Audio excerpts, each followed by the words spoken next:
Real estate में सच में बिना इन्वेस्टमेंट का बिजनेस शुरू कर सकता हूँ? यस, यही तो खूबी है स्पेशली ब्रोकिंग और कंसल्टिंग में। एक मोबाइल है आपके पास और एक टू व्हीलर है, और अच्छा काम करने की आप दुर्दम में इच्छा शक्ति है, आपको करना ही है, तो आप ये बिजनेस को कर सकते हो। मैं तो बोलता हूँ जो जेनजी है, जो ऑलरेडी काम कर रहे हैं और इनको बड़ा पैसा कमाना है, न्यू टेक्नोलॉजी का वापर करके अगर वो इसमें आते हैं और बहुत ही अच्छे प्रिंसिपल को लेकर टाइटल केयर प्रॉपर्टी का ये करते हैं, तो बहुत बड़ा पैसा कमा सकते हैं। पैसे से जो कॉन्फिडेंस मिलता है वो एम टॉनिक अलग ही है।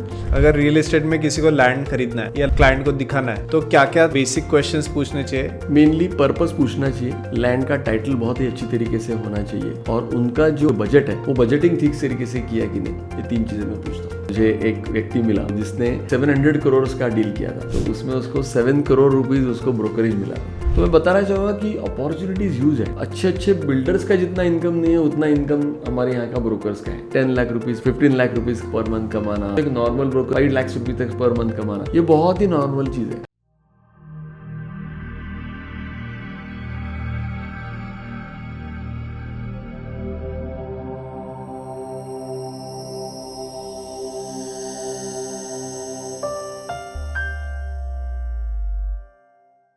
विवेक सर, वेलकम टू धंधे की बात। Thank you. एंड आज हम रियल एस्टेट पे चर्चा करेंगे। रियल एस्टेट सेगमेंट में कैसे एंट्री करें और क्या क्या अपॉर्चुनिटीज़ है, ये सब में सबको समझना है और कैसे करें, राइट? तो सबसे पहले हम समझेंगे कि रियल एस्टेट में किसी को अगर एंट्री करना है तो क्या क्या तरीके से कर सकता है, as an investor, as a trader, as a consultant, as a broking, क्या क्या अपॉर्चुनिटीज़ है अवेलेबल? मेनली बहुत सारे लोगों को ये पता है कि रियल इस्टेट में अगर किसी को इन्वेस्टर या बिल्डर बनना है या डेवलपर बनना है तो इसमें पैसों की ज़रूरत होती है। तो इसमें ना 2 कैटेगरी आती है जो हम लोग, हमारे पास मैं 20 साल से ये कर रहा हूँ। तो एक होते हैं कि जो ऑलरेडी ये बिज़नेस कर रहे हैं या उनके पास फंड्स हैं, तो जिनके पास फंड्स हैं वो लोग फिर बिल्डर, डेवलपर, इन्वेस्टर, ट्रेडर बन सकते हैं। मगर जिनके पास फंड्स नहीं है, ये बहुत बड़ी कैटेगरी है कि इसमें बहुत सारे स्टूडेंट्स भी आते हैं, बहुत सारे लोग जो ऑलरेडी कुछ जॉब कर रहे हैं या ये कर रहे हैं, तो वो सब लोग भी इसमें आते हैं। तो उनके पास पैसा नहीं रहता है, तो उनके लिए सबसे सेफ़ ये है कि वो ब्रोकिंग से शुरू करें। तो फिर आप ब्रोकिंग में कैसा है कि आपको कोई भी पैसों की ज़रूरत नहीं है। आप प्रॉपर्टीज़, अच्छी प्रॉपर्टीज़ खरीदना, बेचना और रेंट पर देना, ये तीनों चीज़ हो सकती है। उसमें फिर कंस्ट्रक्टेड हो सकता है, प्लॉट हो सकता है, ये अलग अलग उसका प्रोडक्ट बदला जा सकता है। और इसमें ये होता है कि इसमें बहुत अच्छे पैसे मिलते हैं, और मैंने ऐसे बहुत सारे लोग देखे हैं कि इससे बहुत अच्छा पैसा कमा कर फिर बाद में वो लोग इन्वेस्टर, ट्रेडर और बिल्डर बन चुके हैं। यानी मैं पर्सनली मुंबई, पूना और नासिक में ऐसे बहुत सारे लोगों को जानता हूँ कि जो पहले ब्रोकर थे और अभी वो बिल्डर बन गए हैं। तो इस प्रकार से अलग अलग रोल वो कर सकते हैं। तो क्या क्या प्रोडक्ट्स होते हैं, मतलब अगर किसी को विदाउट इन्वेस्टमेंट, क्योंकि मेजॉरिटी लोगों का बैकअप नहीं है, फाइनेंशियल बैकअप नहीं है, तो क्या क्या प्रोडक्ट्स है, कैसे, क्या क्या एरियाज है कि जिसमें वो काम कर सकता है? जैसे अभी मैं उद्योग वर्धी में 17 साल से ट्रेनिंग दे रहा हूँ, और मेरा बिज़नेस जो गोविंद रियल एस्टेट नाम से है वो भी 20 साल से मेरी फर्म नासिक में काम कर रही है। तो उसमें हम लोग ये कहते हैं कि फ्लैट, प्लॉट, जो भी कंस्ट्रक्टेड जो भी पार्ट है, शॉप्स हो, ऑफिस हो, ये सब चीज़ें हैं। और इधर अगर बिना कंस्ट्रक्टेड देखा जाए तो फिर प्लॉट है, एग्रीकल्चर लैंड है, तो ये सब चीज़ों में भी कर सकते हैं। तो एक बहुत बड़ा मिथ है कि लोगों को लगता है कि मैं अगर रियल एस्टेट ब्रोकर या कंसल्टेंट बन गया तो ये मेरा प्रोडक्ट है। मगर देखा जाए तो मेरे जो ट्रेनिंग होते हैं उसमें मैं यही बताता हूँ कि ये तो उस ओनर का प्रोडक्ट है। तो एज अ कंसल्टेंट मेरा प्रोडक्ट क्या है? तो मेरा प्रोडक्ट है सर्विसेज। कि जब भी कभी कोई क्लाइंट ये सब रियल एस्टेट खरीदने के लिए मेरे पास आता है तो मेरे अलग अलग सर्विसेज हैं। जब भी कभी क्लाइंट ये बेचने के लिए मेरे पास आता है तो मेरे अलग अलग सर्विसेज हैं। तो ये रियल एस्टेट सर्विसेज का जो बिज़नेस है वो एक कंसल्टेंट यहाँ पर करता है। तो इसलिए इस प्रकार से हम लोग उनको पूरे डिटेल में जब इस कोर्स में भी लेते हैं तब उनको सिखाया जाता है कि किस प्रकार से ये करना है। तो ऐसे अलग अलग प्रोडक्ट की वजह से अलग अलग सर्विसेज भी होते हैं। ओके, सो एक कंसल्टेंट कौन बन सकता है? कोई ऐसा स्पेसिफिक बैकग्राउंड है क्या कि ये एजुकेशन होना चाहिए, ये जेंडर होना चाहिए, ये एज ग्रुप होना चाहिए, या मैं वर्किंग प्रोफेशनल हूँ तो मैं क्या इसको पार्ट टाइम कर सकता हूँ? ऐसे बहुत सारे लोगों को सवाल होते हैं, तो कौन इसमें आ सकता है? एक्चुअली ऐसे कोई एजुकेशन का कोई बैरियर नहीं है। इवन जेंडर वाइज देखा जाए तो इंटरनेशनली तो जो लेडीज़ है वो ज़्यादा सक्सेसफुल है। ओके। आप अगर यूएस वगैरह और यूरोप में भी देखोगे तो वहाँ पर लेडीज़ बहुत ज़्यादा पैमाने पर ये सब चीज़ें करती हैं और बहुत ज़्यादा सक्सेसफुल भी है। मगर एक है कि एक बेसिक नॉलेज पहले लिया जाए और थोड़ा सा एक बेसिक एक्सपीरियंस भी लिया जाए, क्योंकि ये थोड़ा सा अलग है। जैसे फॉर एग्जांपल आपको मराठी, हिंदी, इंग्लिश आता है, मगर आप अगर जो सेल्डिड पढ़ेंगे इंग्लिश में या मराठी में तो वो थोड़ा टेक्निकल लैंग्वेज है। तो एक बार उसको सीख लिया और इसका प्रैक्टिकल इम्प्लीमेंटेशन कि जब मैं कोई प्रॉपर्टी खरीदने जाऊँगा तो मुझे 1 2 3 4 ये सब चीज़ें पता है। तो ये सब चीज़ें मैंने एक बार सीख ली अच्छी तरीके से और उसको प्रैक्टिकली इम्प्लीमेंट किया, तो फिर बाद में उसी प्रोसेस को बार बार करना है। इस बार बार करने की वजह से क्या होता है कि आप ज़्यादा स्मूथ हो जाते हो और आपकी मैच्योरिटी बढ़ती है। बाद में जाकर जब बड़ी प्रॉपर्टी आती है, जैसे फॉर एग्जांपल मैंने 1 एकड़ लैंड बेची है XYZ अमाउंट में, जब बाद में मेरे पास 100 एकड़ आएगी तो मुझे एक्सपीरियंस रहेगा कि मैंने ऑलरेडी 10 बार इस प्रकार से लैंड बेची है। तो हर केस में जो एक 5-10% फ़र्क आएगा, मगर ओवरऑल आपको उस प्रोसेस के बारे में पूरी जानकारी होगी। तो इसीलिए ये मैच्योरिटी धीरे धीरे बढ़ती है। मगर सब प्रॉब्लम ये आता है कि ये प्रोडक्ट महंगा है। तो ऐसा नहीं है कि रोज़ रोज़ कोई प्रॉपर्टी खरीदने आता है। तो मैं यही बोलता हूँ कि कभी कभी पेशेंस का पेशेंट हो जाता है मगर और फिर लोगों को लगता है इतने दिन हो गए मेरी प्रॉपर्टी बिक नहीं रही मुझसे। तो यहाँ पर क्योंकि प्राइस बड़ा है इसीलिए इसमें थोड़ा पेशेंस लगता है। उस पेशेंस से हम लोग अगर अच्छी सर्विस देते हैं तो over a period of time 1 से 2 साल में आप इस बिज़नेस में सेटल हो जाते हो। मैंने तो बहुत सारे मेरे पार्टिसिपेंट देखे। अभी मेरे इस बैच में एक पार्टिसिपेंट है जिन्होंने 11 करोड़ का डील किया है। उनका एक्सपीरियंस हार्डली 6 महीना भी नहीं है। इवन मेरी जो अभी लेटेस्ट बैच है उसमें भी ऐसे लोग हैं जिन्होंने ऑनलाइन इसको कर कर बहुत अच्छी तरीके से वो बिज़नेस कर रहे हैं। तो उनके रील्स को 1-1 1.5 लाख व्यू मिल रहे हैं। तो इतना फ़ोन आता है कि दिन भर फ़ोन ले लेकर वो परेशान है। अच्छा, पॉजिटिव उनके चैलेंजेस है। तो ऐसा भी है कि इस प्रकार से बहुत अच्छा रिस्पांस लेकर, क्योंकि इसमें 2 प्रकार के लोग हैं। एक है जो ट्रेडिशनली कर रहे हैं, जिनको डील क्लोज करना आता है, जिनको प्रोसेस पता है, मगर वो सोशल मीडिया नहीं संभाल सकते या उनको पता नहीं है। दूसरा है कि नए लोग हैं जिनको सोशल मीडिया पता है मगर उनको डील क्लोज करना नहीं आता है। और मुझे लगता है इन दोनों का संगम अगर कोई कर दे कि चलो मैं रोज़ सोशल मीडिया पर भी बहुत अच्छी तरीके से पोस्ट डालूंगा और मैं अच्छी प्रॉपर्टी, उनका टाइटल और अलग अलग गवर्नमेंट ऑफिस में भी काम करूंगा, ये अगर कोई बहुत अच्छी तरीके से करता है और ये करने के लिए और इसकी मैच्योरिटी आने के लिए 1-2 साल बहुत है, तो इतना भी अगर वो कर लेते हैं तो वो बहुत अच्छी तरीके से कर सकते हैं। Okay okay. और सर मतलब शुरुआत कैसे करें? ऑफिस चाहिए, गाड़ी चाहिए या आपका नेटवर्क चाहिए, कैसे करते हैं और आपने कैसे शुरुआत किया? शुरुआत अगर एकदम एक बताऊं तो एक मोबाइल फ़ोन चाहिए, एटलीस्ट एक 2 व्हीलर गाड़ी चाहिए, और मैं जो बोलता हूँ कि एक बहुत ही अच्छी शक्ति चाहिए कि मुझे करना ही है, कि मैं अगर रोटी खाऊंगा तो रियल इस्टेट की ही खाऊंगा। तो इस प्रकार से इस जज्बे से कोई शुरू करता है तो बहुत अच्छी तरीके से करता है। मुझे बहुत सारे लोग एजुकेशनल बैकग्राउंड पूछते हैं और बोलते हैं कि क्या मैं इतना सब सीखने के बाद ही ये कर सकता हूँ क्या? तो ऐसा कुछ नहीं है। मेरे हिसाब से जो हमने भी शुरू किया था कि जैसे मैं 20-22 साल पहले मुझे पता है कि मैंने ये उद्योग वर्धिनी जो क्लास है वो लगाया था, और उस क्लास में मैंने 2 महीना बहुत अच्छी तरीके से ट्रेनिंग लिया था, और इस ट्रेनिंग के बाद में फिर मैंने एक चीज़ शुरू की। तो मेनली फिर मुझे अलग अलग जो सोशल प्लेटफॉर्म्स है उसके ऊपर आना पड़ेगा।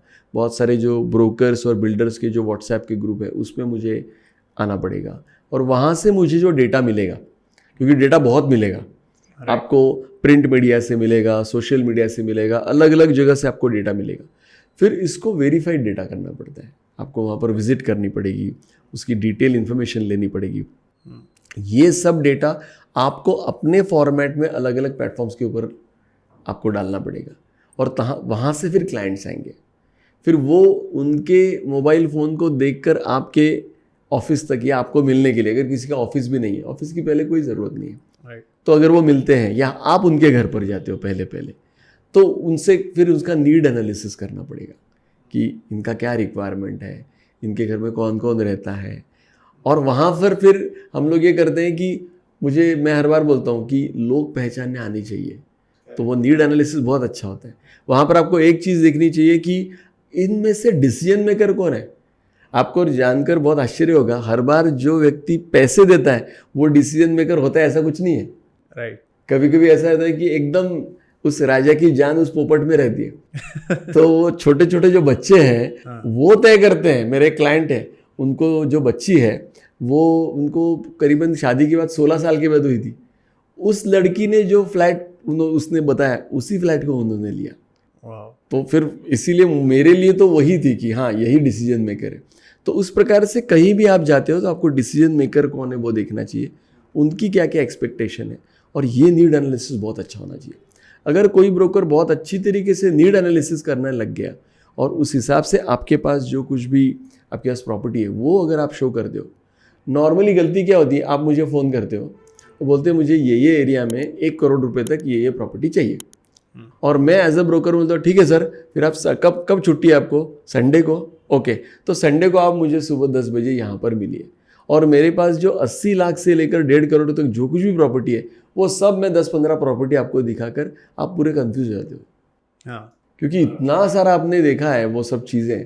उससे अच्छा है कि सर मैं एक बार आपसे मिलना चाहता हूँ, आप कब मिलोगे, उनके घर पे जाइए, पहले देखिए वो उनको क्या क्या चाहिए, वो नीड एनालिसिस। यानी अगर मैं किसी के घर पे जाता हूँ, उन्होंने मुझे कहा कि मुझे 3 BHK फ्लैट चाहिए, और मैं देख रहा हूँ कि उनकी मम्मी जो 70 साल की है वो किचन से उनके रूम तक जा रही है, तो मुझे उसी समझना चाहिए कि मुझे इनको 3rd फ्लोर का विदाउट लिफ्ट वाला फ्लैट नहीं दिखा सकता मैं, भले ही वो सस्ता है इनके बजट से भी, मुझे लिफ्ट वाला ही घर देना पड़ेगा। तो ऐसे छोटे छोटे पॉइंट वहाँ पर आपको ज़्यादा पता चलेंगे। तो इस प्रकार से हम लोग अगर अच्छी तरीके से नीड एनालिसिस करते हैं तो डेटा को प्रोसेस करना अच्छी तरीके से, उसके बाद में नीड एनालिसिस करना, फिर हमारे पास जो है उतना ही 10 प्रॉपर्टी दिखाने की ज़रूरत नहीं, मैं 4-5 ही प्रॉपर्टी आपको दिखाऊंगा जिसके मेरे पास फोटोग्राफ रहेंगे, और वो कंप्लीट करने के बाद में फिर उसमें से भी वो बोलेंगे कि नहीं ये प्रॉपर्टी मुझे अच्छी नहीं लगी, फोटोग्राफ अच्छे नहीं लगे, ये प्रॉपर्टी अच्छी है मगर इसका बजट में बहुत ज़्यादा है, तो फिर वो 5-6 में से 3 ही सिलेक्ट करेंगे, फिर उन सिर्फ 3 का ही हमको प्रॉपर्टी विजिट करना है। तो उनका भी टाइम बच गया, मेरा भी टाइम बच गया। मैं तो पर्सनली ये करता हूँ कि प्रॉपर्टी लेना तो बहुत दूर की बात है, मैं इतना देखता हूँ कि एटलीस्ट वो जो मुझे 1-1.5 घंटा दे रहे हैं उनकी छुट्टी का, तो मैं ऐसी प्रॉपर्टी दिखाऊंगा कि उनको लगे कि हाँ मेरा टाइम वेस्ट नहीं हुआ, इतना बेसिक से शुरू करूँगा। तो इसीलिए ऐसा कोई फॉर्मूला नहीं है, मगर बेसिक अगर हम लोग ABCD इस प्रकार से फॉलो करते हैं और वैसी प्रॉपर्टी अगर हम लोग क्लाइंट को देते हैं तो फिर वो डील क्लोज होना ज़्यादा, उसकी संभावना है कि वो डील क्लोज हो जाएगा। ग्रेट, आपने बहुत अच्छी तरीके से समझाया कि कैसे कोई इस इंडस्ट्री में शुरुआत कर सकता है। पर सर मुझे अगला सवाल ये है कि इसमें अपॉर्चुनिटीज़ बहुत सारी होती है, रिक्वायरमेंट भी अलग अलग होती है। कोई मांग रहा है कि NA प्लॉट चाहिए, कोई बोल रहा है मुझे सी फेसिंग फ्लैट चाहिए, कोई बोल रहा है मुझे इंडस्ट्रियल लेआउट के लिए इंडस्ट्रियल लेआउट चाहिए या वेयर हाउस चाहिए, ऐसे अलग अलग रिक्वायरमेंट है। तो और जब मैं कोई शुरुआत कर रहा है तो उसने सारे रिक्वायरमेंट के हिसाब से नॉलेज गैप कैप्चर करना चाहिए और सब रिक्वायरमेंट फुलफिल करने को ट्राई करना चाहिए, या कोई एक स्पेसिफिक नीश से शुरुआत करना चाहिए? एक्चुअली ये बहुत होता है कि पहले तो ब्रोकर्स सब चीज़ देने की कोशिश करते हैं, और इसका एक लिटमस टेस्ट है कि जैसे आप अगर बिज़नेस शुरू कर रहे हो और पहले 1-2 साल में आपने बहुत सारा अलग अलग कैटेगरी का जो है वो माल बेचा है, मगर बाद में आप ये देखते हो कि मेरा सबसे ज़्यादा माल क्या मैंने बेचा है। जैसे फॉर एग्जांपल मैंने जब शुरू किया था तो मैं भी एग्रीकल्चर लैंड भी दिखा रहा था, मैं प्लॉट्स भी दिखा रहा था, मैं फ्लैट भी दिखा रहा था, मगर मैंने 2 साल का देखा कि अरे मेरे तो कंस्ट्रक्टेड यूनिट ज़्यादा बिक रहे हैं, तो मैंने पूरा फोकस उसके बाद में कंस्ट्रक्टेड यूनिट पे किया था। मगर बाद में ऐसे हुआ कि समझो फॉर एग्जांपल एक बिल्डर की 30 फ्लैट्स की बिल्डिंग है, उसमें से मैंने 10 फ्लैट बेचे हैं, और जैसे वो बिल्डिंग कंप्लीट करने के लिए आई है तो फिर बिल्डर बोलते हैं मेरा बिल्डिंग कंप्लीट होने को है, इसी एरिया में तुम्हारे पास प्लॉट है क्या? तो फिर हमने प्लॉट का भी शुरू किया कि चलो उनको ही हम लोगों ने प्लॉट भी लेकर दिया। फिर बिल्डर को प्लॉट लेते समय अगर ये हुआ कि अरे मुझे थोड़े फंड्स कम पड़ रहे हैं तो कोई इन्वेस्टर है क्या, तो सर आपके पास शॉप है क्या, तो चलो शॉप लेने के लिए हम लोग पहले ही फंडिंग करते थे जिससे कि वो शॉप उनको भी सस्ते में मिल जाए, कमर्शियल प्रॉपर्टी पहले ही मिल जाए, और फिर बाद में बिल्डर को भी कुछ फाइनेंस मिल जाए तो उसकी वजह से जो प्लॉट है वो खरीद सकता है। तो ऐसे करके वो होता है। ये हो गया प्रोडक्ट वाइज। दूसरा है वो है कि भाई एरिया वाइज, कि मैं इस एरिया में ये सब कुछ करता हूँ। तो इसमें आप देखोगे कि मैंने देखा है कि कोई लोग बोलते हैं कि मैं सिर्फ रेंटल में काम करता हूँ, कोई होते हैं जो बोलते हैं कि मैं सिर्फ प्लॉट्स में ही करता हूँ, कोई होता है बोलते हैं मैं एक स्पेसिफिक एरिया में आप कुछ भी बताइए मैं सब कुछ करता हूँ, फिर वहाँ पर मैं रेंट का भी करता हूँ, मैं सेल परचेज का भी करता हूँ, ये सब चीज़ें। तो इस प्रकार से पहले 1-2 साल ओवरऑल सब कुछ करने के बाद फिर बाद में जब स्पेशलाइजेशन कोई करता है तो वो अच्छा है। अभी दिन ब दिन ये हो रहा है कि स्पेशली सिटीज़ में ट्रैफिक बहुत बढ़ रहा है। राइट। तो मैं ये देखता हूँ कि मेरे एरिया में जो 3-4 किलोमीटर के रेडियस में जितने सारे प्रोजेक्ट्स हैं उसमें ही मैं मेरा सब माल बेचूँ। मैं अगर बहुत दूर जाऊँगा और वहाँ पर दिखाने की कोशिश करूँगा तो मेरा टाइम जाएगा, और उस एरिया के भी वहाँ पर एक सेट ऑफ ब्रोकर्स रहते हैं। तो नॉर्मली आजकल एरिया स्पेसिफिक पे सब लोग आ चुके हैं, तो इस प्रकार से कैटेगरीज है उसकी। ओके। और अगर फिर मेरे पास दूसरे एरिया का रिक्वायरमेंट आता है मेरे क्लाइंट से, तो क्या फिर मैंने नेटवर्क के थ्रू बिजनेस करना चाहिए कि वो एरिया का जो भी मेरे कंसल्टेंट है उनके साथ में पार्टनरशिप करके करना चाहिए, या मैंने खुद नहीं जाके करना चाहिए if client is from my side? नहीं, डेफिनेटली कि आजकल इसीलिए आप देखोगे कि हर शहर में लोकल एसोसिएशंस हैं। ये सब एसोसिएशन अगर आप हमारी बात करें कि कंसल्टेंट्स, तो ये NAR को एफिलिएटेड है, national association of realtors. Right. तो ये एसोसिएशन की एसोसिएशन है। तो इस प्रकार से आप जब कभी भी किसी दूसरे एरिया के किसी ब्रोकर फ्रेंड को जो एसोसिएशन का मेंबर है उसको अगर आप रेफ़र करते हो तो वो ज़्यादा अच्छी तरीके से कर सकते हैं, और इवन उस केस में कुछ अगर आपकी अंडरस्टैंडिंग हो तो आपको रेफरल फीस भी वो दे सकते हैं। इससे क्या होता है कि एक तो उस एरिया पर उस व्यक्ति की पकड़ ज़्यादा होती है, उसके जो एग्जैक्ट जो रेट है वो भी उसको वहाँ पर पता चल जाते हैं। तो ऐसे बहुत सारे उसके फ़ायदे भी होते हैं और डील जल्दी क्लोज होता है। ओके। इस प्रकार से। और सर अर्निंग कैसे होता है इसमें? मतलब एक तो ब्रोकरेज हो सकता है, ब्रोकरेज कमीशन जैसा, आप ट्रेडिंग कर सकते हो, कुछ लोग ट्रेडिंग करते हैं, कुछ लोग इन्वेस्टमेंट करते हैं, ऐसे अलग अलग क्या क्या वेरिएशंस है अर्निंग के इसमें? स्पेशली ब्रोकर्स के बारे में मैं पहले बताना चाहता हूँ। एक तो है कि ब्रोकरेज, कि आपने अगर up to 1 crore it is 2%, above 1 crore it is 1%, वो आपको ब्रोकरेज मिलता है। फिर अगर आपने कोई अगर कंस्ट्रक्टेड प्रॉपर्टी बेची, आपने अगर रेसिडेंशियल यूनिट बेचा, तो आप जो लोन वगैरह लेते हैं लोग, तो बहुत सारे जो बैंक्स हैं उनके साथ में हमारा टाइप होता है, तो बैंक्स भी आपको 0.4, 0.3, 0.5 ऐसे कमीशन देती है। तो अगर आप ही ये करो कि आपने अगर मुझसे 1 करोड़ की प्रॉपर्टी ली, 80 लाख का लोन है, और बैंक ने अगर मुझे 0.4 का कमीशन दिया, तो 32,000 रुपीज़ मुझे कमीशन मिल जाता है। तो वो भी एक एक्स्ट्रा एक पार्ट हमको मिल जाता है। फिर बाद में अगर वहाँ पर उसमें 7-12 एक्सट्रैक्ट के ऊपर नेम ट्रांसफ़र करना है, जो इलेक्ट्रिसिटी बिल है उसके ऊपर नेम ट्रांसफ़र करना है, जो प्रॉपर्टी कार्ड है उसके ऊपर ये करना है, इसकी भी अलग अलग चार्जेस होते हैं। तो वो भी आप अलग से उनको चार्ज करते हैं, और लोग देते हैं क्योंकि उनको ये चाहिए कि वन स्टॉप सॉल्यूशन, सब एक ही जगह पर वन विंडो मेरा सब कुछ होना चाहिए। तो ये बहुत सारी चीज़ें होती हैं। हम लोग तो अगर कोई व्यक्ति हमारे सिटी में प्लॉट लेता है और वो अगर दूसरी सिटी का है और उनको उसको चाहिए कि वहाँ पर थोड़ा आप उसको निगरानी करो, तो हम लोग प्लॉट की भी AMC लेते हैं। तो ऐसे बहुत सारे जो सर्विसेज हैं इसके साथ में अलाइड रहते हैं। तो ब्रोकर के बारे में, अच्छा, लीव एंड लाइसेंस अभी गवर्नमेंट ने ऑनलाइन कर दिया है। तो लीव एंड लाइसेंस के केस में आप आपके ऑफिस में या सिर्फ लैपटॉप ले लीजिए, और वो जो उसका अंगूठे का मशीन और जो क्लिक होता है फ़ोटो उसका मशीन ले लीजिए, तो आप लैपटॉप लेके कहीं भी जाकर लीव एंड लाइसेंस कर सकते हैं। उसकी थोड़ी सी फीस गवर्नमेंट को भी देनी पड़ती है, मगर उससे भी इनकम होता है।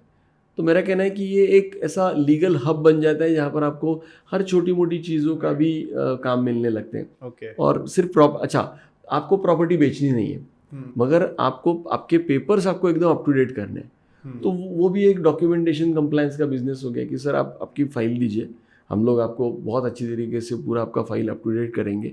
उसमें जो गवर्नमेंट की फ़ीस वगैरह ये उसका भी खर्चा आएगा, और हमारे इतने चार्जेस रहेंगे।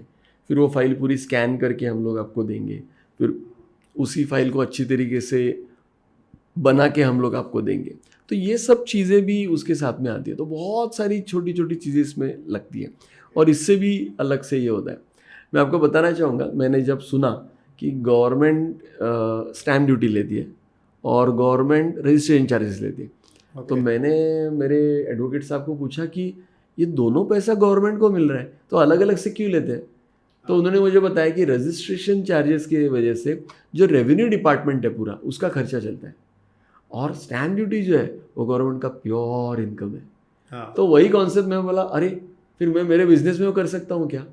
तो चलो मैं लोन करके दूंगा, मैं MSB हाउस टैक्स ट्रांसफ़र करके दूंगा, मैं 712 एक्सट्रैक्ट 6D म्यूटेशन एंट्री उसके ऊपर नाम बदल के दूंगा, मैं बाकी सब चीज़ें करूंगा। इससे मेरा बहुत चीज़ ऑफिस एक्सपेंसेस निकलना चाहिए, मेरा स्टाफ का सैलरी हो, बाकी सब कुछ निकलना चाहिए। और जब मैं डील करूंगा उससे जो मुझे ब्रोकरेज मिलेगा वो मेरा प्योर इनकम होना चाहिए। तो वही गवर्नमेंट का कॉन्सेप्ट हम लोग हमारे बिजनेस के लिए भी लगा सकते हैं। तो ये सब कुछ हो गया ब्रोकर की वजह से। अभी अगर आप ये देखते हो कि ट्रेडर कैसे कमाता है, कि समझो फॉर एग्जांपल आपने मुझे एक 50 लाख रुपीस की जगह दिखाई है और मैंने उसको निगोशिएट करके 45 लाख में फाइनल किया, और मैंने किसी को टोकन दिया है 2 लाख रुपीज़ का, और मैंने बताया कि 2 महीने का मुझे टाइम चाहिए, 2 महीने के बाद मैं एक तो मैं किसी दूसरे को बेच दूंगा या फिर मैं खुद ही ले लूँगा। फिर उस केस में अगर मैं एज अ ट्रेडर हूँ, मेरा अच्छा नेटवर्क है, और मैं वही प्रॉपर्टी अगर मैं 48 लाख में बेचता हूँ, तो मुझे सिर्फ 2 लाख रुपीज़ के टोकन के ऊपर मुझे 3 लाख रुपए दो महीने में मिल सकते हैं। आप ROI निकालिए, अगर ईयरली निकालना जाए 50%। तो ऐसे, तो इस प्रकार से ट्रेडर पैसा कमाते हैं। इन्वेस्टर ऐसे करते हैं कि चलो भाई मैंने 1 करोड़ की जगह ले ली और मैं बैठा हुआ हूँ, और अच्छी तरीके से 3-4 साल के बाद में मैं उसको 5 करोड़ 6 करोड़ में बेचूंगा। तो ऐसे बहुत सारे स्पॉट्स रहते हैं कि जो बहुत अच्छी तरीके से उसका एप्रिसिएशन होता है। तो इस प्रकार से इन्वेस्टर्स पैसा कमाते हैं। ओके। तो ऐसे हर लेवल पर व्यक्ति बहुत अच्छी तरीके से इसमें पैसा कमा सकता है, प्रोवाइडेड उसका टाइटल क्लियर हो। तो इसीलिए आप ब्रोकिंग करें, आप ट्रेडिंग करें, इन्वेस्टमेंट करें, उसका टाइटल क्लियर होना चाहिए। अगर प्रॉपर्टी का टाइटल ही क्लियर नहीं है तो फिर उस केस में उसका एप्रिसिएशन इतना होता नहीं है। ऐसे सर, ये जो आपने अलग अलग सर्विसेज बताई जो कंसल्टेंट कर सकता है, कि जिससे उसका खर्चा निकलता है और एक चीज़ से उसका अर्निंग होता है, अभी ये सारा फॉर्मूला हम सब लोगों ने अप्लाई किया, सारे कंसल्टेंट्स ने अप्लाई किया, फिर भी कुछ लोग हैं कि जो बहुत अच्छी तरीके से सक्सेसफुल होता है। तो ऐसे क्या प्रिंसिपल है, मतलब अभी आप पर्सनली क्या प्रिंसिपल अप्लाई करते हो कि जिससे अच्छा तरीके से आपका ग्रोथ होता है? एक्चुअली मेन क्या है कि इसमें ट्रांसपेरेंसी बहुत आवश्यक है। लोगों को ये होता है कि सबको आज भर्ती कल चक्रवर्ती बनना है, तो कैसे होगा? उसके लिए आपको बहुत अच्छी तरीके से काम करना पड़ेगा। तो मैं तो सबसे पहले हमारे पार्टिसिपेंट्स को बोलता हूँ कि मुझे इसमें कितना पैसा मिलेगा ये क्वेश्चन पूछना बंद कर दो। तो आप बोलेंगे पैसा कमाने के लिए तो मैं रियल एस्टेट में, आप बोल रहे हो मुझे क्यों? क्योंकि इसमें प्रोसेस को सीखना बहुत इंपॉर्टेंट है। जब तक हम लोग प्रोसेस नहीं सीखेंगे ना, तब तक हम लोग आगे नहीं बढ़ सकते। मैं आपको एक एग्जांपल देता हूँ कि मेरे क्लाइंट थे, वो NRI थे और वो यहाँ पर आ नहीं सकते थे। तो मेरे मन में आया कि आप नहीं आ सकते मगर आपके पिताजी यहाँ पर रहते हैं, तो हम लोग आपके पिताजी के नाम पर एक पावर ऑफ अटर्नी बना लेते हैं और उसके हिसाब से हम लोग वो डील करते हैं। और हमने वो किया। मुझे बहुत तकलीफ हुई उस प्रोसेस को सीखने के लिए, 1 महीना लगा, उस गवर्नमेंट ऑफिस में 20-25 बार जाना पड़ा। और उस केस में हमने उनका एक प्रॉपर्टी बेच दिया। उस पावर ऑफ अटर्नी में मैंने उनकी बाकी भी प्रॉपर्टीज़ का सब कुछ लिख दिया था, और इन फ्यूचर भी अगर वो कोई प्रॉपर्टी लेते हैं, खरीदते हैं, उसके भी राइट्स हमने उनके पिताजी को दे दिए। अब उनकी दूसरी प्रॉपर्टी देखने के लिए मेरे पास और एक अंकल आए। उनको प्रॉपर्टी बहुत अच्छी लगी, बोले बहुत अच्छी है, मगर एक ही प्रॉब्लम है। बोला क्या? बोले मेरा बेटा जो है ना US में रहता है और उसको अभी बिल्कुल छुट्टी नहीं है और उसके ही नाम पर मेरे को लेना है। तो बोला सर देखो ना, अभी गरम तल के पावर ऑफ अटर्नी बनाई है, देखो अभी गरम है, एकदम खुशखुशी थे, मराठी में बोलते हैं ना। तो हंसने लगे। बोला देखिए ये भी यहाँ पर पोलैंड में रहते हैं, इनके पिताजी यहाँ पर है, तो हम ऐसी पावर ऑफ अटर्नी आपकी भी बना के देंगे। तो वो डील बहुत ही सक्सेसफुल तरीके से हुआ। और मैं आपको करीबन 12-13 साल पुरानी बात बताता हूँ, वो सभी डील में मैं था। तो मैंने बहुत नॉमिनल 35 लाख और 40 लाख के 2 डील किए देखा जाए तो, मगर 35 लाख में 4% और 40 लाख में 4%। वाह। तो उस समय पे ये 3 महीने में लगे मुझे ये करने के लिए, मगर 1.5-3-3.5 लाख रुपए मैंने कमा लिए। मैं 13 साल पहले की बात बता रहा हूँ। तो क्योंकि मैंने उस प्रोसेस को सीखा, और उस प्रोसेस को करते समय मैंने ये क्वेश्चन नहीं पूछा कि मुझे इसमें कितने पैसे मिलने वाले। तो जितनी हम लोग प्रोसेस अच्छी तरीके से सीखेंगे उतना हमें मैच्योरिटी आएगा। तो एक बार अगर कोई प्रोसेस के पीछे लगता है और थोड़ा मुझे क्या काम करना है इसके ऊपर फोकस करता है। ब्रोकर्स का क्या होता है, वो हर बार मुझे पैसे मिलेगा कि नहीं, सर मेरे को 1% चाहिए, सर मेरे को 2% चाहिए। काम कुछ नहीं कर रहे हैं, मगर वो अपने इनसिक्योरिटी उनके मन में इतनी है कि इसके लिए वो हर बार उनको वो पूछ रहे हैं। बोलता वैसा मत कीजिए, आप अपने टर्म्स एंड कंडीशंस पहले बता दीजिए, आप एक फॉर्म भरवा के लीजिए, उसके ऊपर उनकी सिग्नेचर लीजिए, कोई ईमेल के ऊपर आपको अगर कंफर्मेशन चाहिए वो लीजिए। हम्म। पर एक बार वो हो गया कि वो छोड़िए, आप पूरे डील के पीछे लगी। एक बार उन्होंने देख लिया कि इन्होंने 2-3 महीने बहुत अच्छी तरीके से सिंसियरली किया है, तो फिर लोग पैसे देते हैं। ओके। तो इसीलिए एक बार अगर ये फॉर्मूला किसी ने, मैं श्रीराम आपको बताना चाहता हूँ, मैं हर बार बताता हूँ कि हमारा ना एक ही फॉर्मूला है कि जैसे आप अगर सीढ़ी चढ़ते हो किसी बिल्डिंग के ऊपर, आपको टॉप फ्लोर पे जाना है, तो आपको 2 ऑप्शन है। एक ऑप्शन है आप लिफ्ट से जा सकते हैं, दूसरा ऑप्शन है आपको सीढ़ी से जाना पड़ेगा। राइट। रियल एस्टेट का मामला थोड़ा सीढ़ी का है। ओके। स्पेशली जो फ्रेशर्स है वो एक बार सीढ़ी का प्रैक्टिस कर लेंगे तो सक्सेस गारंटीड है। तो थोड़ा मेहनत थोड़ा ज़्यादा है, मगर एक बार मेहनत कर लिया और आप सेट हो गए, फिर आप स्टाफ रख सकते हो, फिर आपकी भी कमांड आ जाती है। बहुत सारे लेने वाले भी आपके पास आते हैं, देने वाले भी आपके पास आते हैं, आपका बहुत अच्छा नेटवर्किंग हो जाता है, तो आप फिर ज़्यादा से ज़्यादा डील सक्सेसफुली क्लोज कर पाते हो। यही फॉर्मूला है। वाह वाह। और सर रियल एस्टेट फील्ड में अभी आपने बताया प्रोसेस जो फॉलो करता है वो अच्छे तरीके से पैसे कमा सकता है, जो ट्रांसपेरेंसी, ऑनेस्टी और along with all the services. अभी जस्ट कुछ फैक्ट्स मुझे समझने हैं, या may be facts and figures. आपने ऐसे अभी मैं बीच में रियल एस्टेट में मैं दुबई में गया था, और मैंने एक फेरारी कार्स का ग्रुप देखा। 5-6 यंग लड़के थे, फेरारी चला रहे थे, and I happen to meet them. कि मैं उनको पूछा, क्यूरियोसिटी थी कि यार क्या कर रहे हो, इतने 25-30 के उम्र के थे। सब लोगों ने आंसर दिया कि रियल एस्टेट में कंसल्टेंट काम करते हैं। अच्छा। और 25-30 साल की उम्र के लड़के थे। तो आपने ऐसे कुछ इंडिया में कुछ देखे है क्या कि जो बहुत कुछ बड़े ट्रांजैक्शंस में बहुत अच्छे तरीके से किसी ने कमाया है हो, या ओवर द पीरियड बहुत अच्छा नेटवर्क किया हो, ऐसे कुछ आपके पास एग्जांपल्स है क्या? मैं एक एग्जांपल देना चाहूँगा कि मैंने नेशनल एसोसिएशन ऑफ रियल्टर्स का एक एग्जीबिशन जहाँ पर था, मैं गया था, और मुझे एक व्यक्ति मिला जिसने 700 करोड़ का डील किया था। तो उसमें उसको 7 करोड़ रुपीज़ उसको ब्रोकरेज मिला था। वाह। तो वो और उसकी कंपनी ने मिलकर वो बहुत ही सक्सेसफुल तरीके से किया था। तो मैं बताना चाहूँगा कि अपॉर्चुनिटीज़ ह्यूज है, बहुत बड़ा पैसा। मैं आपको इवन अगर हमारी सिटी में नासिक से आता हूँ, तो वहाँ पर भी देखिए तो अच्छे अच्छे बिल्डर्स का जितना इनकम नहीं है उतना इनकम हमारे यहाँ का ब्रोकर्स का है। कि इस प्रकार से यानी एक 10 लाख रुपीज़ पर मंथ कमाना, पर मंथ की बात कर रहा हूँ मैं, एक 15 लाख रुपीज़ कमाना, कुछ नहीं तो एक नॉर्मल ब्रोकर भी अगर 5 लाख रुपये तक पर मंथ कमाना, ये बहुत ही नॉर्मल चीज़ है। मगर वो अच्छी तरीके से करने वाले लोग चाहिए। अगर मैंने शॉर्टकट निकाले तो फिर मुझे पहले अच्छा बिजनेस मिलेगा, मगर बाद में मुझे अच्छा बिजनेस नहीं मिलेगा। वो एक सेइंग है ना, you can cheat all the people some of the time, you can cheat some of the people all the time, but you cannot cheat all the people all the time. Right. ये याद रख के अगर कोई अच्छी तरीके से करता है तो कुछ ही साल में उसे बहुत अच्छा इनकम होता है। और मेन इस इनकम का तो पार्ट है ही, मगर आपको फ्लेक्सिबिलिटी मिलती है कि दिन भर आपको ऐसा कुछ ये नहीं कि 10 बजे जाना है, आप अलग अलग लोगों से मिलते हो, आप ज़्यादा काम करते हो। राइट। एक जो सैलरीड व्यक्ति है वो जो जाता है उससे ज़्यादा हम लोग काम करते हैं, मगर वैरायटी रहती है। जैसे आज सुबह मैंने एक ग्रीन जगह देखी, मैं खेती बाड़ी सब देख के आया, फिर बाद में मैंने एक बंगलो को देखा, उसको विजिट करके आया, फिर मैंने एक ब्रोकर्स मीटिंग अटेंड की, फिर अभी मैं आपके साथ पॉडकास्ट में बैठा हूँ। तो सब अलग अलग कलर्स हैं वो लाइफ में, और उसके वजह से बहुत अच्छा बिजनेस में इंटरेस्ट आता है। और ये जो एक्सपेरिमेंट्स है अलग अलग जो हमने किए हैं, जैसे फॉर एग्जांपल नासिक में पहला जो लीव एंड लाइसेंस का एग्रीमेंट हुआ वो हमने इम्प्लीमेंट किया था। तो किसी ने किया नहीं था, हमको पता ही नहीं था प्रोसेस कैसा है, तो वो एक अच्छा लगा। तो पैसे कितने मिले वो नहीं देखा हमने, एक अलग प्रोसेस हमने सीखी। रेरा का पहला जो सर्टिफिकेट था वो पहले मेरा था। तो हर जो चीज़ नई नई मार्केट में आ रही है उसको करने की एक अगर आपको ये लग जाए कि नहीं मुझे ये करना है, तो वो बाद में जाकर बिजनेस में बहुत हेल्प करती है कि मुझे इस बिजनेस में क्या मिल रहा है, तो मुझे ये वैरायटी मिल रही है, क्योंकि आपका इनकम का आपको पता है कि आपको इतना तो मिलना ही वाला ही है। तो ये भी बहुत इंपॉर्टेंट एस्पेक्ट है। वाह। So every day is new, हर रोज नई प्रॉपर्टी, नए लोग, ऐसा बहुत सारा एक्सपोजर मिलता है आपको, तो बहुत कुछ सीखने मिलता होगा हर रोज में। There is no routine as such. आपने सर अभी चीट का एग्जांपल दिया कि you can not cheat all the people all the time. तो सर कुछ ऐसे एग्जांपल्स है कि रियल एस्टेट में ऐसा कुछ चीटिंग हुआ है?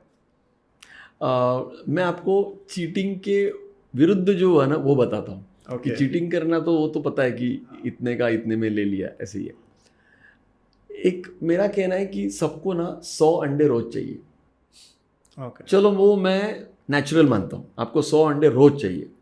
अननेचुरल क्या पता है, आप बोलोगे मेरे को एक ही मुर्गी से 100 अंडे रोज चाहिए, दैट इज अननेचुरल। तो मेरा कहना है हम लोग क्या करेंगे, हम लोग मुर्गी को मारेंगे नहीं, हम लोग 100 मुर्गियाँ पालेंगे और हर एक को बोलेंगे तुम एक सोने का अंडा दो तो मुझे 100 अंडे मिल जाएंगे। एग्जाम्पल बताता हूँ, मेरे एक क्लाइंट थे, वो बहुत सालों के बाद में आए थे। वो उन्होंने मुझे फ़ोन किया और बताया कि मैंने आपका नाम सुना है इसलिए आप आइएगा। और मैंने उनका बंगला देखा और मैंने पूछा कि आपको क्या एक्सपेक्टेड है। तो वो बहुत सालों के बाद आ रहे थे, उनको पता नहीं था मार्केट में क्या है, तो पुरानी बात है, तो बोले 45 लाख। मैंने पूरा कैलकुलेशन किया, बोला सर इसका तो 75 लाख आएगा। बोला हाँ चलेगा चलेगा, मुझे चलेगा। तो अभी कुछ लोगों के मन में ये आएगा कि मैं 45 में ले लेता हूँ और मैं बेच देता हूँ, 30 लाख मिलेगा, कोई इन्वेस्टर भी ले लेता हूँ तो मुझे 15 लाख मिल जाएगा, मेरे इन्वेस्टर को 15 लाख मिलेगा। हमने नहीं किया, हमने उस मुर्गी को काटा नहीं। फिर जब 75 लाख का प्रॉपर्टी मैंने बेचा तब वो बोले कि मैं ऑलरेडी 25-30 लाख रुपए लेकर आया हूँ। तो वो बेचकर उन्होंने मुझसे 1 करोड़ की प्रॉपर्टी खरीदी। अब देखिए मैं आपको कैलकुलेशन करवाता हूँ कि वो जो 15 लाख रुपए, लोग बोलते हैं ना अरे क्या ले लेना चाहिए ना 15 लाख रुपए, हमने धीरे धीरे कमाए 1.5 लाख रुपए, 2 लाख रुपए इस प्रकार से, मगर अगले 6-7 महीने में ही वो 15 लाख रुपए कमाए। ओके। तो फिर वो गए यूके, उनके एक दोस्त है, उनको हमने 85 लाख रुपीज़ की प्रॉपर्टी दी। फिर यूके वाले फ्रेंड उनके काका जी को पावर ऑफ अटर्नी देकर गए, तो काका जी ने 2 महीना हमारा पूरा काम देखा, उनका एक प्लॉट हमने 3.5 करोड़ में बेचा।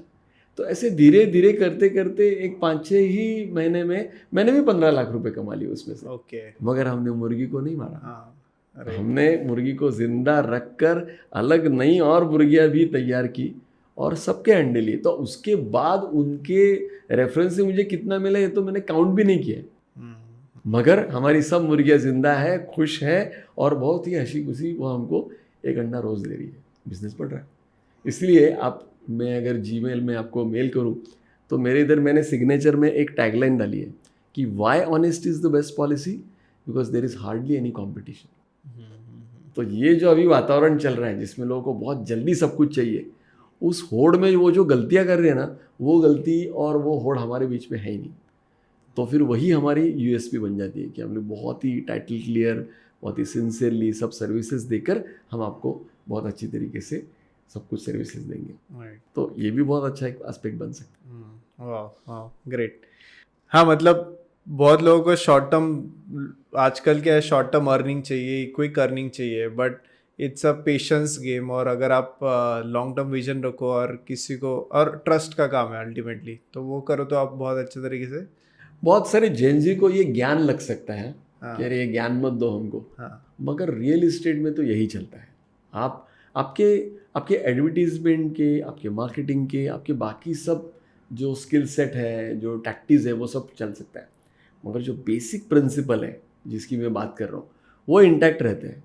तो लोग ये देखते हैं कि मुझे अगर करोड़ों की प्रॉपर्टी इनसे खरीदनी है, बेचनी है, तो वो एक युद्ध है। तो उसमें जिस कंधों के ऊपर वो गन रख रहे हैं वो गंदे तो पक्के होने चाहिए। तो मैंने ओवरऑल देखा है कि कैरेक्टर और कॉम्पिटेंस में लोग देखते हैं कैरेक्टर यानी क्या, कि आप कितनी अच्छी तरीके से ये कर रहे हो, सच्चाई से कर रहे हो। कॉम्पिटेंस, आपको इसका नॉलेज है कि नहीं। तो जो डील करने आएगा तो कॉम्पिटेंस तो मैं पकड़ के चल रहा हूँ, वो नहीं होगा तो मैं आपके पास आऊँगा ही नहीं, कहीं से तो पता चलेगा। मगर कॉम्पिटेंस को भी मात करता है वो है कैरेक्टर। ये दोनों अगर हो गया तो वो डेडली कॉम्बिनेशन है रियल इस्टेट के लिए। तो भी करेक्ट। सर, अगला है कि रियल इस्टेट में पार्ट टाइम आना चाहिए या फुल टाइम आना चाहिए, दो, और पार्ट टाइम आ सकते हैं भी या नहीं? पार्ट टाइम आ सकते हैं। बहुत सारे लोग जो ऑलरेडी जॉब करते हैं और उनको ये एकदम कॉन्फिडेंस नहीं रहता कि हम लोग जॉब छोड़कर ये करें कि नहीं, या फिर उस जॉब के ऊपर जो अर्निंग है उसके ऊपर घर भी चलता है। तो फिर मैं उनको बोलता हूँ कि आप आइए, पार्ट टाइम कीजिए, सैटरडे संडे कीजिए, तो वो कोई प्रॉब्लम नहीं। धीरे धीरे आप काम थोड़ा कम रख सकते हैं, मगर प्रोसेस में वहाँ पर भी हम लोग प्रोसेस सिखाते हैं। तो हम लोग बोलते हैं प्रोसेस में कॉम्प्रोमाइज़ मत कीजिए। थोड़ा बहुत हम लोग जो फुल टाइम करते हैं तो हमारा थोड़ा फास्ट हो जाएगा, उनका थोड़ा ये हो जाएगा, मगर प्रोसेस और पूरी सर्विस आपको क्लाइंट को देनी है। और एक बार अगर कुछ साल के बाद में आपको ये हो गया कि यार मेरा ये बहुत अच्छी तरीके से हो रहा है, तब जाकर फिर आपको ये होता है कि मुझे छोड़ देना चाहिए। मुझे एक व्यक्ति ने क्वेश्चन पूछा कि कब मैं वो करूँ? मैंने बोला वो मुझे बताने की ज़रूरत ही नहीं है। समझो फॉर एग्जांपल आपको 1 लाख रुपए सैलरी है और आप आगे धीरे धीरे धीरे रियल एस्टेट का भी बिजनेस कर रहे हैं। तब उस समय पे मैंने कुछ एक डील किया था, तो उसकी वजह से मुझे बहुत बड़े पैसे मिले। तो मैंने आपको अगर 20-22 दिन में एक डील के 7-8 लाख रुपए मिल जाए, आप 10 बार सोचोगे कि यार मैं यहाँ पर 1 लाख रुपए का जॉब कर रहा हूँ और अभी मुझे देखो 20 दिन में 8 लाख रुपए मिल गए मुझे, तो मैं ये करूँ कि नहीं करूँ? राइट। तो उस प्रकार से मैं बहुत सारे लोगों को एक फार्मूला देता हूँ कि आप क्या कीजिए, बिजनेस से अगर आपको पैसा मिल जाता है और अगर आपको जॉब छोड़ना है, तो आपका जो एक फिगर है कि मुझे 12 महीने के लिए इतना खर्चा लगता है। फॉर एग्जांपल 1 लाख रुपए मेरा खर्चा है, 12 महीने, 18 महीने, 24 महीने का पैसा बाजू में पहले बिजनेस से निकाल लीजिए और उस पैसे को बाजू में रखकर वो आपके पास मत रखिए, आपकी वाइफ को दे दीजिए लगे तो। ओके। और फिर आप यहाँ से छुट्टी हो जाएगी, क्योंकि फिर आपको पता है कि मुझे ना 13वें महीने के लिए मेरे को कमाना है, 12 महीने का मेरे पास बफर है, तो वो एक सुकून भी आपको देगा और मैच्योरली आपको काम करने के लिए होगा। फिर 12 महीने में आप अगर 10-12 घंटा काम करते हो और ऑलरेडी आप काम कर रहे हो इसीलिए तो आप छोड़ रहे हैं और बिजनेस नहीं हो, ऐसा नहीं होता है। स्पेशली रियल इस्टेट वाला नहीं होता। कितनी भी मंदी आ जाए, उस मंदी में भी आपको कम दाम में बेचने वाले सेलर मिल जाएंगे, उस अपॉर्चुनिटी को ग्रैब करने वाले परचेसर मिल जाएंगे और उसको कंप्लीट करने के लिए हमारे जैसे और उनके जैसे ब्रोकर्स होंगे, तो ऐसे आगे बढ़ सकते हैं। ओके, कुछ अभी रैपिड फायर में क्वेश्चंस पूछूंगा। यस। अगर रियल एस्टेट में किसी को लैंड खरीदना है या लैंड क्लाइंट को दिखाना है, तो क्या क्या बेसिक क्वेश्चंस पूछने चाहिए, नीड कैसे समझनी चाहिए और दिखाते टाइम क्या क्या क्या चीज़ों के ध्यान रखना चाहिए? मेनली पर्पस पूछना चाहिए कि लैंड किस पर्पस के लिए चाहिए। लैंड का टाइटल बहुत ही अच्छी तरीके से होना चाहिए और उनका जो पैसा है, उसका जो बजट है, वो बजटिंग ठीक तरीके से किया कि नहीं, ये 3 चीज़ें मैं पूछता हूँ। और दिखाते टाइम कैसे क्या क्या चीज़ें दिखानी चाहिए, एस्पेक्ट्स क्या क्या दिखाने चाहिए? एस्पेक्ट तो बहुत सारे हैं। अगर मैं ग्रीन लैंड दिखा रहा हूँ तो वहाँ पर पानी की कैसी व्यवस्था है, अप्रोचिंग रोड कैसा है, वहाँ पर वो उपजाऊ ज़मीन है कि नहीं है, और इनको भी अगर वो ग्रीन पर्पज़ के लिए चाहिए या दूसरे किस पर्पज़ के लिए चाहिए, उसके हिसाब से सब जो रिक्वायरमेंट्स है वो मीट होती है कि नहीं, वो मैं बताऊँगा। और रेसिडेंशियल प्रॉपर्टी खरीदना है, दिखाना है क्लाइंट को, तो क्या क्या चीज़ें पूछनी चाहिए और कैसे दिखाना चाहिए? रेसिडेंशियल प्रॉपर्टी में मेनली लोकेशन को बहुत इंपॉर्टेंस है कि घर का हर व्यक्ति जो बाहर रोज़ काम के लिए जा रहा है उसका कम्यूटेशन कैसे होगा। घर में जो अगर कोई हाउस मेकर है तो उनको वहाँ पर सब्ज़ी ये सब चीज़ें अवेलेबल है कि नहीं। घर में बड़े लोग हैं तो मेडिकल फैसिलिटी आजू बाजू में बहुत अच्छी तरीके से है कि नहीं। बाहर से अगर कोई लोग आते हैं तो उनके लिए आपके पास रिक्शा, बस वगैरह ये सब अवेलेबल होता है कि नहीं। फिर उनका बजट कितना है, फिर उस हिसाब से उनको एक प्रोजेक्ट चाहिए जिसमें बाकी सब एमिनिटी से वो चाहिए या नहीं चाहिए, और उस हिसाब से उनके बजट में फ्लेक्सिबिलिटी है क्या।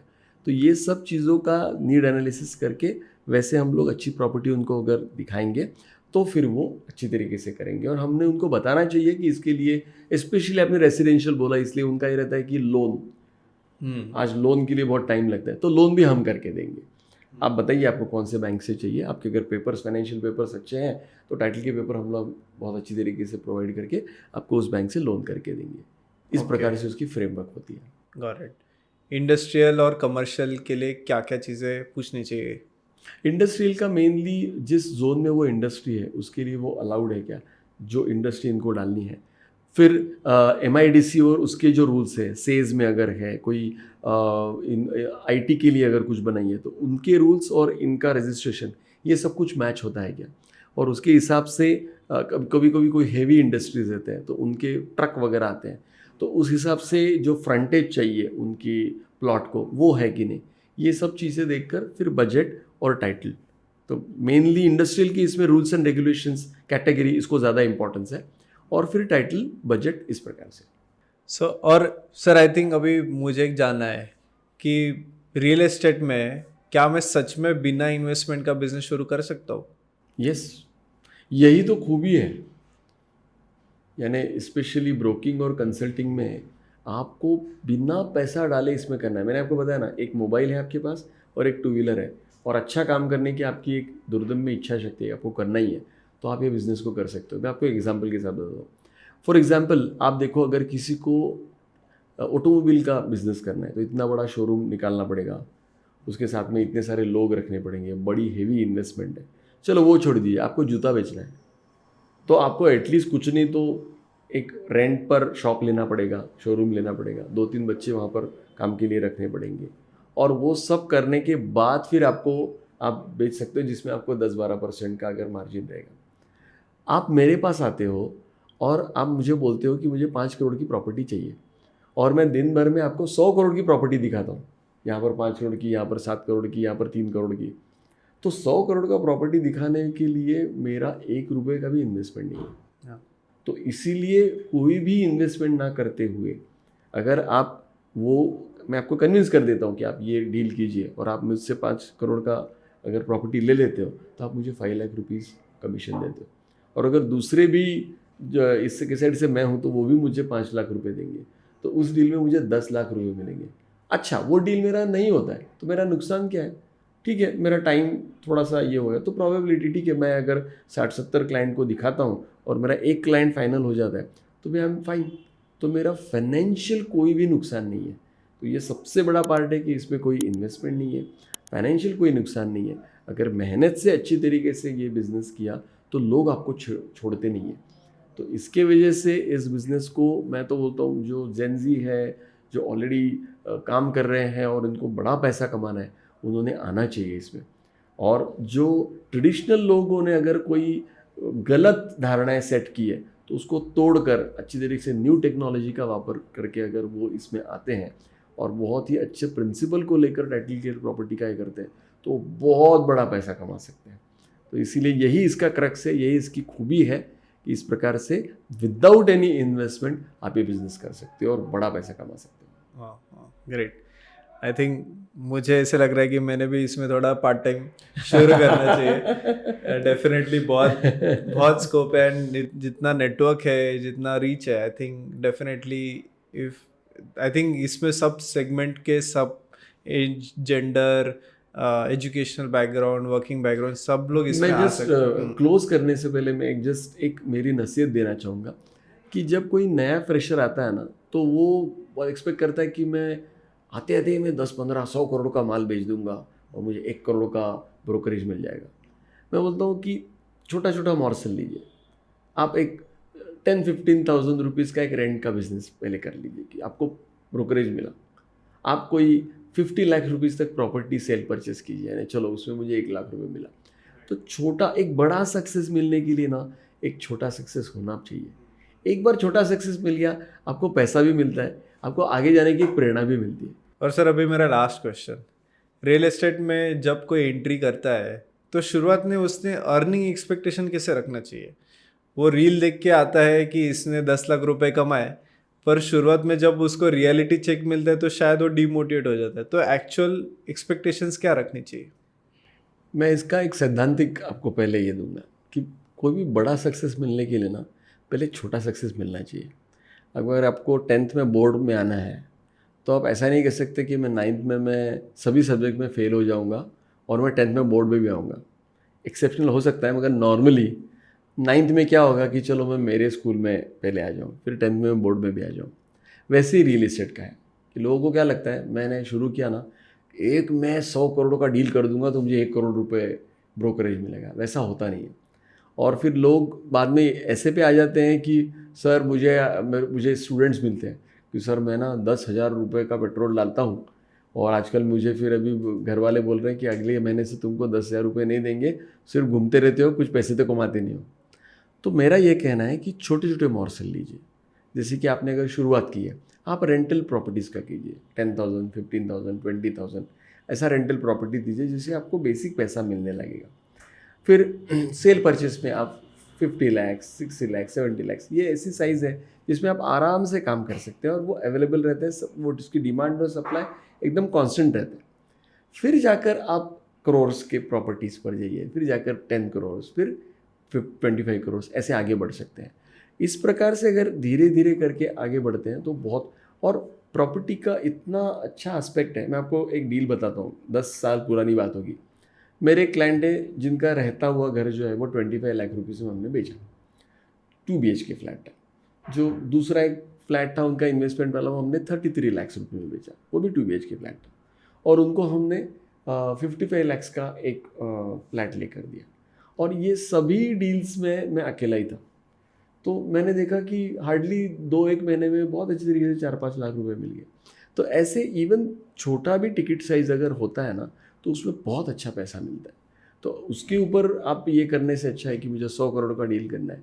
आप टिकट साइज़ छोटा भी हो, आप अपना ये देखिए कि आपको अच्छा पैसा मिल रहा है, और फिर देखिए उससे कॉन्फिडेंस मिलेगा। पैसे से जो कॉन्फिडेंस मिलता है वो बाकी वो टॉनिक टॉनिक अलग ही है।